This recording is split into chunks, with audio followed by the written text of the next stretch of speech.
Sir, doubt. Yes, बेटा.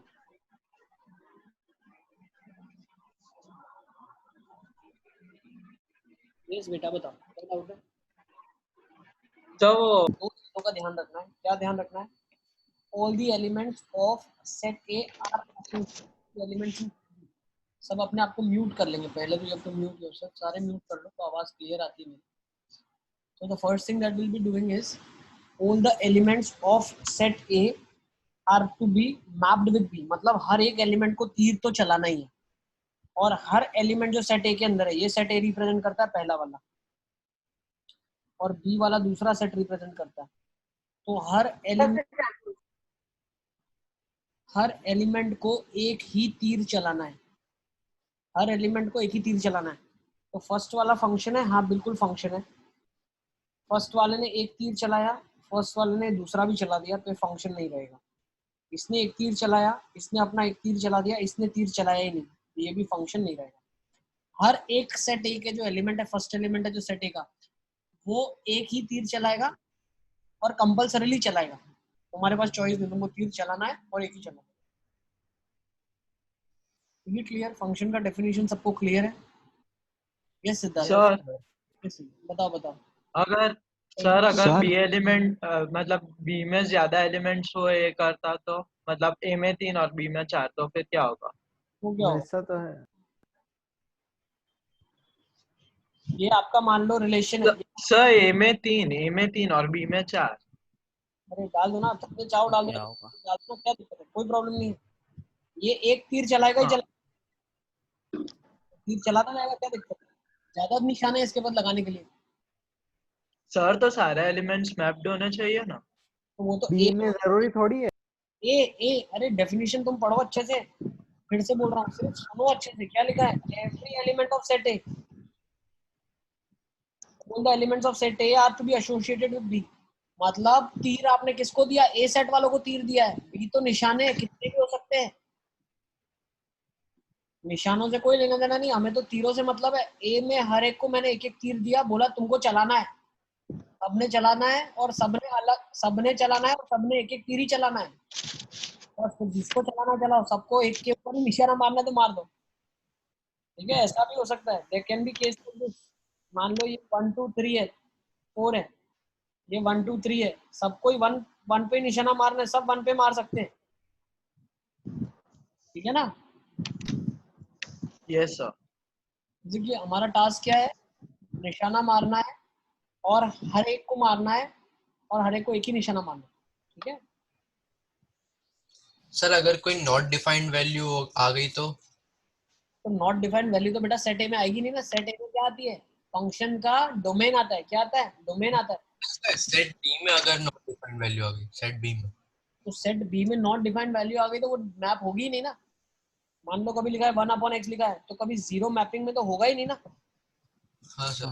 तो मैं तो ये बोला ही नहीं है कि आपको सारे के सारों पे निशाने मारने हैं. अरे काफी छूट जाएगी, क्या दिक्कत है? अपने को थोड़ी प्रॉब्लम है. Okay sir. तो डेफिनेशन फंक्शन की बहुत सिंपल है. Definition of function: two things you are supposed to take care. All the elements of set A are to be mapped. लिख लो, all the elements of set A are to be mapped. ये इसका conclusion है. All elements of set A are to be mapped. दूसरी important चीज क्या है? Every element of set A, लिख लो, every element of set A has one and only one image in set B. Set A के हर element की एक ही इमेज होनी चाहिए. Every element of set A has one and only one image in set B. A के element को एक ही बार मैप करना है बी के एलिमेंट के साथ. दो बार मैपिंग नहीं कर सकते आप. ठीक है? अब फंक्शन को लिखते कैसे? फंक्शन को लिखा जाता है एफ से. If F is a function from set A to set B, then we write is F colon A to B. F colon A to B, where A is called as domain of the function. लिख दो, A is called as domain of function, B is called as co-domain of function. ठीक है, चीजें लिखते चलो। A क्या होता है? डोमेन होता है। B क्या होता है? को-डोमेन होता है। और एक सेट होता है जो कि यहाँ पे A और B में नहीं दिख रहा है, जिसको हम बोलते हैं रेंज ऑफ फंक्शन। क्या बोलते हैं? Range of. रेंज ऑफ क्या होता है? Elements that are mapped of B. Which have a pre-image, वो सारे एलिमेंट जिनकी प्री इमेज है, मतलब जो कभी ना कभी मैप किए गए हैं। ठीक है, तो what is range? Range of the function is nothing but all the elements which have been mapped. In B. Which have been mapped, या all the elements having pre-image.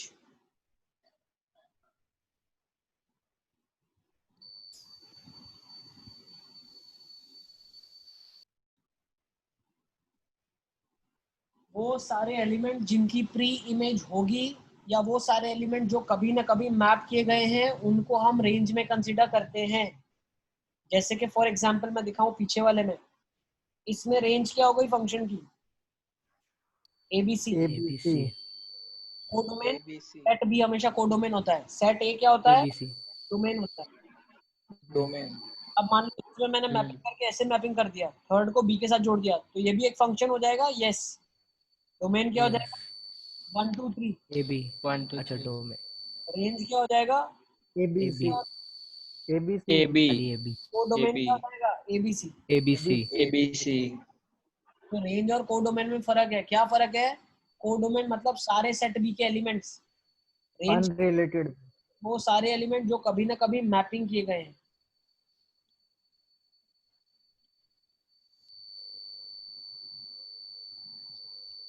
Yes sir. Sir ये high pitch noise कहीं से आ रही है? आप में से आ रही है? सब बच्चे अपने आप को म्यूट कर लो। सब अपने आप को म्यूट करके रखो, अनम्यूट करो, क्वेश्चन पूछो, फिर म्यूट कर दो। अब आ रही है आवाज? अब नहीं आ रही? No sir. सब अपने आप को अनम्यूट कर दो, क्वेश्चन पूछो, फिर म्यूट कर लो। ठीक है, तो फंक्शन Yes sir. की सबको क्लियर है। अब आगे चलते हैं। अब देखो, इसमें एक और इम्पोर्टेंट चीज ध्यान देने जैसी क्या है, टोटल कितने फंक्शंस बन सकते हैं। जैसे हम रिलेशन ढूंढते थे ना अलग अलग तरीके के, वैसे टोटल कितने फंक्शंस बन सकते हैं? Very important question. मान लो एक सेट ए है जिसके अंदर पी एलिमेंट्स है। कितने एलिमेंट्स है? पी एलिमेंट्स है। फिर सेट बी है, सेट ए है, सेट बी है, और फंक्शन को ऐसे डिनोट करते हैं, यहाँ से यहाँ रिलेट होगा एफ नाम के थ्रू। इसके अंदर मान लो क्यू एलिमेंट्स है, तो टोटल कितने फंक्शंस बन सकते हैं? तो एक चीज अंडरस्टैंड करो, मैं फंक्शंस निकालता कैसे हूँ। मान लो 1 2 3 4 ऐसे करके पी एलिमेंट्स है, यहाँ पे 1 2 3 4 5 करके क्यू एलिमेंट्स है। तो पहले के पास कितनी चॉइसेस है? क्यू चॉइस है। क्यू चॉइसेस है। फर्स्ट के पास कितनी चॉइसेस है? क्यू चॉइसेस है क्यू फर्स्ट के पास। ठीक है ना, 1 के पास क्यू चॉइस है। सेकंड के पास कितनी चॉइस है मैपिंग होने के लिए? Q. क्यू कोई भी है ना, क्यू चॉइसेस है। बी के साथ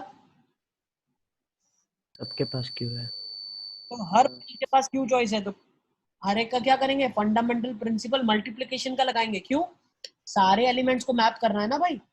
1 या 2 या 3 नहीं है, 1 and 2 and 3 and 4 all are to be mapped. तो Q into Q into Q into Q, how many times? P times. Times. So Q raised to, is it clear?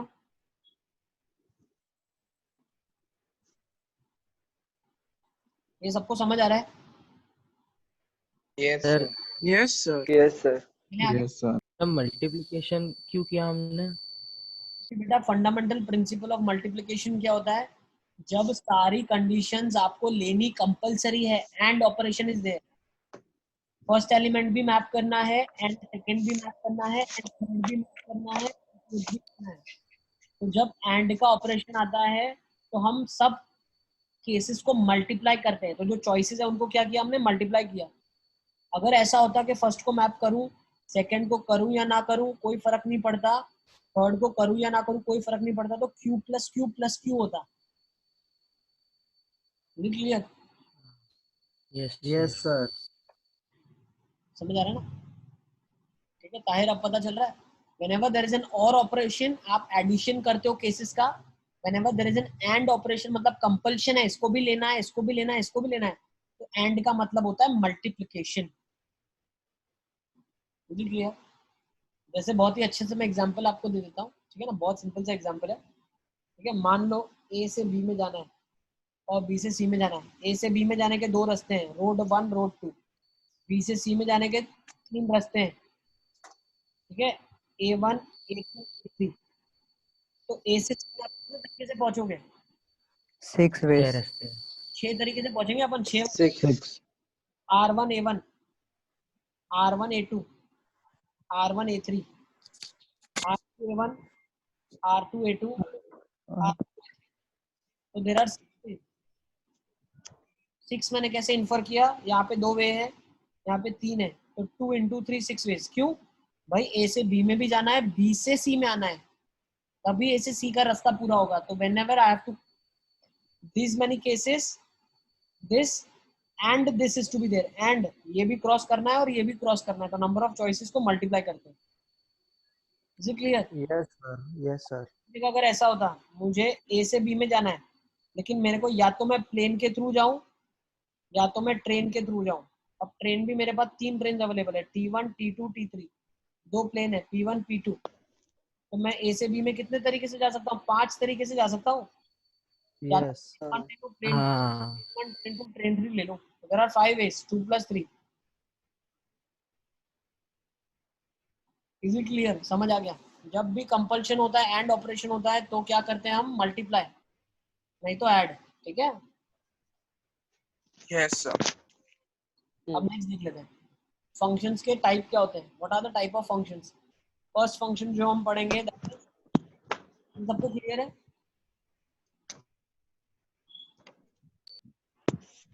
Yes. Yes sir. अच्छा मुझे एक चीज बताओ, आपके पास सबसे पहली चीज जो हम पढ़ने वाले that will be identity function. Identity function लिखा कैसे जाता है? ये फंक्शन कुछ कुछ को क्या है ना, हमने नाम दे दिया है, ठीक है। आप नाम नहीं दोगे तो भी आपको सिर्फ अंडरस्टैंड करना है इसका रोल क्या है, कैसे काम करता है। मान लो फंक्शन हमने डिफाइन कर दिया R2R में, और इसको लिखा कैसे? y is equal to, function लिखा जाता है fx and that is nothing but x। ठीक है, ये फंक्शन को हम आइडेंटिटी फंक्शन बोलते हैं। इसका ग्राफ आप बनाना जानते हो? बिल्कुल जानते हो। y is equal to x का ग्राफ बना लेंगे, बिल्कुल। यस, फर्स्ट और third problem. Sir f of x को x क्यों लिखा है वहाँ पे?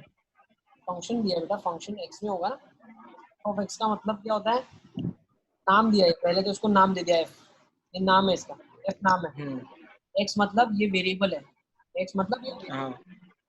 हमने पढ़ा, मतलब y is equal to x का ग्राफ।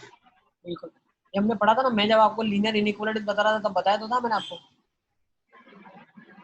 आइडेंटिटी हाँ y is equal to f of x, f of x मतलब x में वेरिएबल है और उसका एक्सप्रेशन लिखा है, तो y equal to x। Yes. अब सब वो f of x कोई क्वाड्रेटिक भी हो सकता है ना? हाँ, तो उसका नाम आएगा ना, अब अलग अलग नाम पढ़ेंगे ना अपन। ठीक है, ओके सर। ये फर्स्ट हो गया, ये आइडेंटिटी फंक्शन हो गया।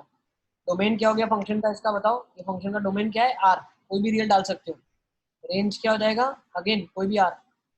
तो डोमेन क्या हो जाएगा? कोई भी R। समझ आ रहा है सबको? Yes sir. नेक्स्ट देख लेते हैं, सेकंड देखते हैं, कांस्टेंट फंक्शन। सेकंड क्या है? कांस्टेंट फंक्शन है। सर 1 मिनट ऊपर करो। हाँ, लिख लो। नेक्स्ट क्या है? Constant function. अब ये फंक्शन भी डिफाइन है, कहाँ से काम है? R से R। और ये होता है y इज इक्वल टू, मान लो f of x is equal to, मान लो कुछ 5 दिया हुआ है, चलो फॉर एग्जांपल मैंने 5 दिया है आपको, ठीक है ना। हाँ इसका फंक्शन बनाओगे आप,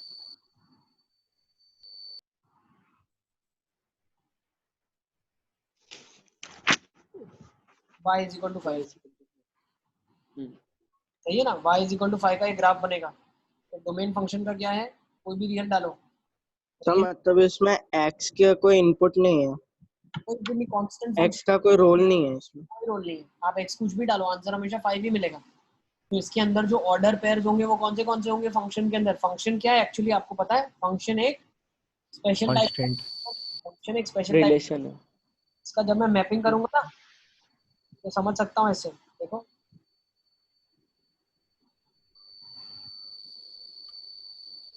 1 डालूंगा तो भी 5 मिलेगा, 2 डालूंगा तो भी 5, 3 डालूंगा तो भी 5, 4 डालूंगा तो भी 5। अब ये इनपुट क्या है, कोई भी real, all real you can insert. तो रेंज क्या हो गई, 5 हो गया। रेंज क्या हो गई, एलिमेंटल 5। वो डोमेन क्या हो गया फंक्शन का, कोई भी रियल नंबर। डोमेन कोई भी, यस वो डोमेन कोई भी रियल यस 5 हो गया। सही है, कांस्टेंट फंक्शन समझ आ गया। सर, वो 1 मतलब x की वैल्यू है, पर यहाँ पे x है ही नहीं। मतलब उसमें हमेशा स्ट्रेट लाइन ही बढ़ेगी। बेटा है नहीं, ग्राफ। मतलब क्या है, एक्स पे डिपेंडेंट नहीं है वो। जो इंडिपेंडेंट हाँ है वो डिपेंडेंट नहीं है एक्स के ऊपर। और सर इसमें हमेशा एक्स एक्सिस से पैरेलल ही बनेगा ना कुछ भी। बिल्कुल बिल्कुल हमेशा। चले थर्ड देख ले। यस थर्ड क्या होगा, पॉलिनोमियल फंक्शन। क्या होगा, पॉलिनोमियल फंक्शन। अब पॉलिनोमियल फंक्शन की जब मैं बात करता हूँ तो फंक्शन, पॉलिनोमियल फंक्शन कैसे डिफाइन करते हैं। एक फंक्शन को मान लो R डिफाइन करता हूँ, y is equal to f of x. अब y क्यों लिखता हूँ, y भी वैल्यूज हम पुट करते हैं y एक्सिस पे, इसीलिए। ठीक है ना, दैट इज आउटपुट, तो रेंज बोलते हैं हम। ठीक है ना।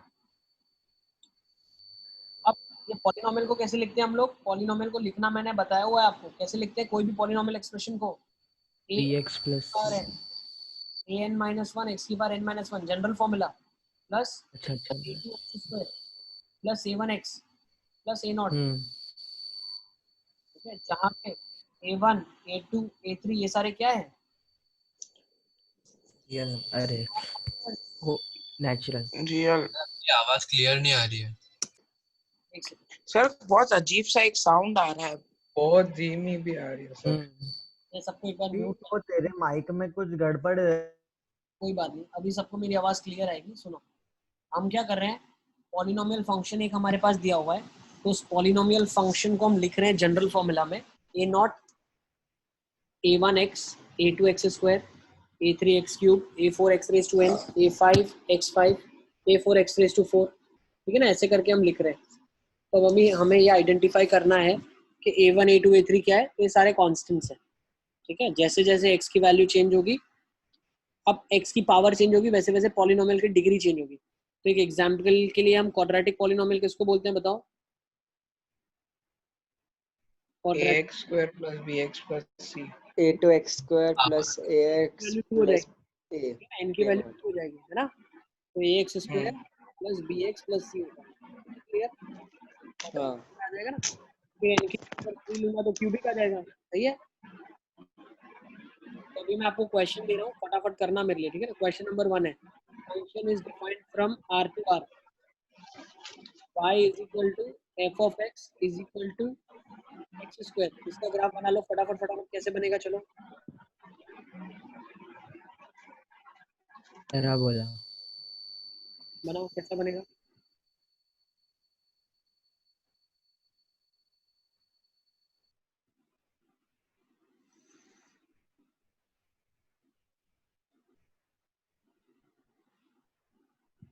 हम क्या करेंगे, x की डिफरेंट डिफरेंट वैल्यूज पुट करेंगे तो हमें y की वैल्यूज मिलेगी। ठीक है ना, फर्स्ट टाइम हम बना रहे हैं इसलिए मैं बता रहा हूँ आपको कैसे बनाना है। x y, x की जगह 0 रखो y 0, x की जगह 1 रखो y 1, x की जगह 2 रखो y 4, 3 रखो 9, -1 रखो 1, -2 रखोगे 4, -3 रखोगे 9। इसका ग्राफ कैसे बनाएंगे हम,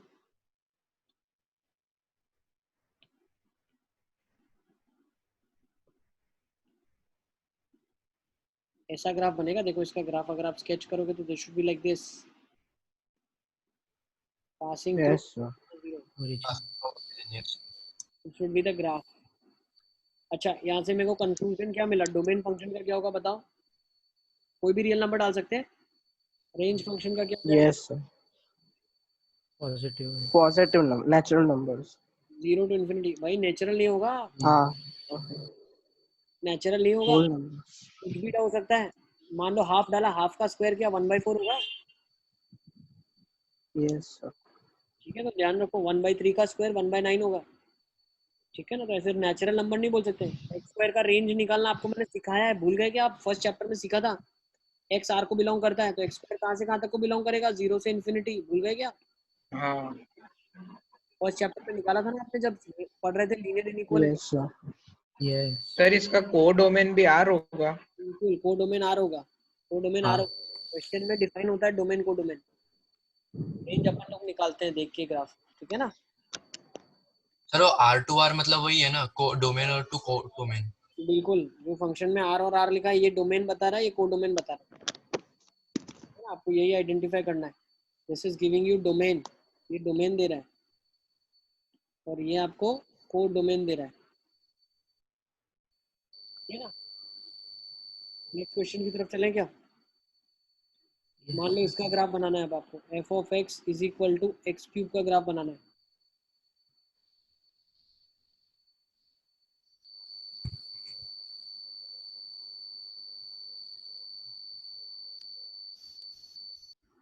F of x is equal to x cube का ग्राफ बनाना है, बनाओ, कैसे बनाओगे।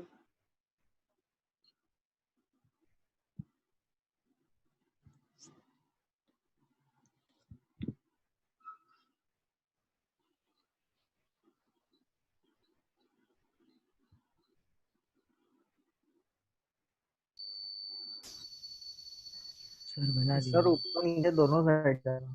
बना दिया। हाँ सर। चलो देखते हैं, लेट्स सी कैसे बनाएंगे इसका ग्राफ।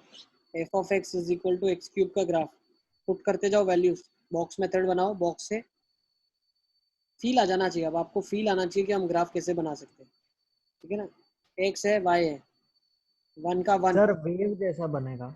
यस, माइनस वन का माइनस वन, माइनस टू का माइनस एट, माइनस थ्री का माइनस 27, टू का 8, थ्री का 27, फोर का 64। तो ये ग्राफ किस तरीके का बन रहा है। वो नीचे से ऊपर जा रहा है उसमें फर्स्ट क्वाड्रेंट में दो का वो कर्व की बनेगा। तरह, और बस सर उसका एन जैसा बनेगा, एन जैसा। एक और चीज, क्वेश्चन में डोमेन गिवन उल्टा एस जैसा। को डोमेन गिवन होना चाहिए। तो function is defined from R to R. Graph कुछ ऐसा बनेगा आपका, देखो ऐसा बनना चाहिए। हाँ उल्टा है, यस सर। हाँ यस। Yes sir. ये आपका ग्राफ बनेगा। डोमेन फंक्शन का क्या आएगा, ऑल रियल। रेंज फंक्शन का क्या जाएगा, all real. Real 0 to infinity। क्या जाएगा, ऑल रियल, सही है ना। हाँ ये क्यूब है तो हाँ। नेक्स्ट एक और एग्जांपल, एक और एग्जांपल। मान लो इसका स्केच करना है। Function is defined from R to R. F of x is equal to x square minus 5x plus 6। Sir ऊपर एक क्लिक करो ना, डोमेन को डोमेन क्या है। डोमेन को डोमेन आर।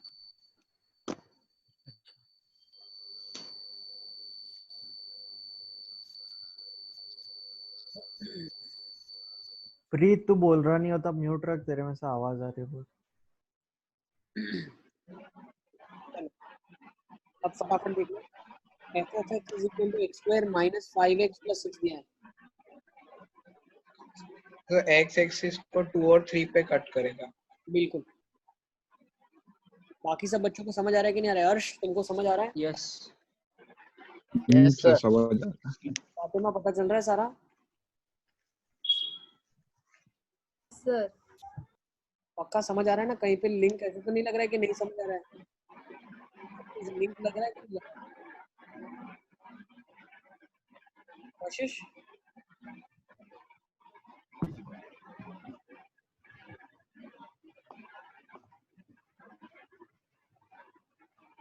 सारा समझ आ रहा है आपको बेटा। Yes sir. Okay Hussain. Negative x axis को कट करेगा सर ग्राफ। आ रहा है समझ में। इमानुअल।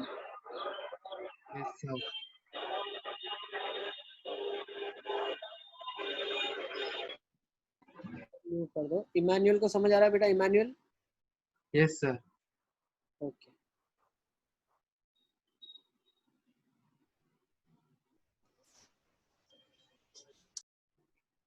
ओके ठीक है ठीक है। काव्य पटेल सब समझ आ रहा है तुमको। यस अब देखो ये क्वाड्रेटिक है ना, ये क्वाड्रेटिक। इसके पहले थोड़ा फैक्टराइजेशन करके रूट्स निकाल लो। x minus two into x minus three है, उसके रूट्स क्या आ जाएंगे, 2 और 3 रूट्स आ जाएंगे। स्टेप्स होते हैं कुछ, फॉलो करेंगे आप तो जल्दी आपका ग्राफ बन जाएगा। रूट्स निकालो पहले, तो रूट्स निकाल के आपने प्लॉट कर दिया उनको। नेक्स्ट, अगर आप x इक्वल टू 0 रखते हो, इसमें x इज इक्वल टू 0 रखते हो, तो जो कांस्टेंट है वही सीधा पॉइंट आता है, मतलब ग्राफ वहां से पास होगा, सही है ना। तो ग्राफ कहाँ से पास होगा, 0,6 से पास होगा। अब एक चीज ध्यान रखना आप, इसकी जो कम से कम, यस बेटा, I will send the link. मैं लिंक आपको दूं, उसकी आपको अभी लिंक्स की जरूरत नहीं है, आप जाके चैनल पे वीडियोस देख सकते हैं। मैंने बताया था, सबको पता है कि नहीं पता, इसीलिए मैंने वो सेशन रखा। सब पता है। Yes sir. आपको लिंक्स की जरूरत नहीं है, लेवल पे जाके ही देख सकते हो वीडियो आ गया कि नहीं आया, अपडेट आ गई है कि नहीं आई है, और लास्ट वीडियो जो अपडेटेड है वो कौन से दिन का अपडेट है, कब अपडेट है। ठीक है सर। आपको सिर्फ सर्च करना है चैनल का नाम और वहां जाके आपको देखना है, ठीक है। तुम्हारे पास पहले लिंक मैंने तुमको भेजा हुआ पहले।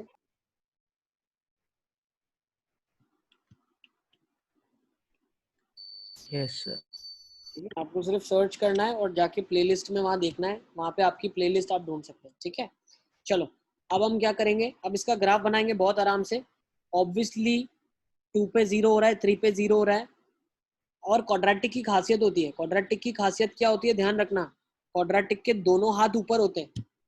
क्यों, माइनस इन्फिनिटी डालूं, उसका स्क्वायर भी होगा तो इन्फिनिटी, प्लस इन्फिनिटी का स्क्वायर होगा तो भी इन्फिनिटी, तो दोनों हाथ ऊपर रहते हैं उसके। कब, जब coefficient, this is the graph, coefficient of x square, मतलब जो ए है वो पॉजिटिव।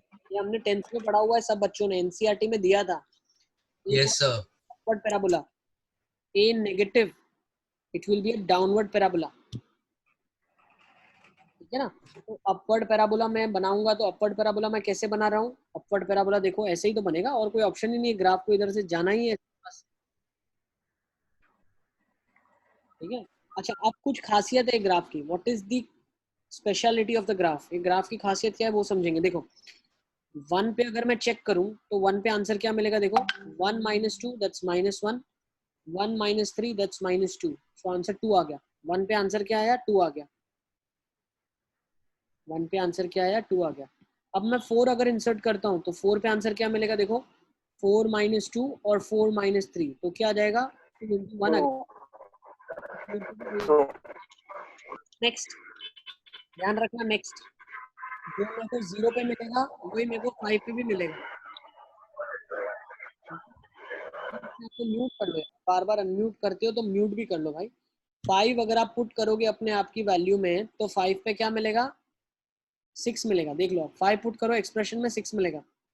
तो मतलब क्या है, मतलब जो 2 पे मिला वो 3 पे मिला, जो 4 पे मिला वो 1 पे मिला, और जो 5 पे मिला वो 6 पे मिला। मतलब जो पैराबोला होता है वो किसी एक लाइन के अबाउट रिफ्लेक्शन दिखता है, पूरा का पूरा सेम ग्राफ रिफ्लेक्ट होता है, तो वो मिडिल मोस्ट पॉइंट कौन सा होगा, तो मिडिल मोस्ट पॉइंट जहां से ग्राफ रिफ्लेक्ट करेगा वो कौन सा होगा, ऑब्वियसली 2 और 3 के एग्जैक्ट बीच में होगा ना।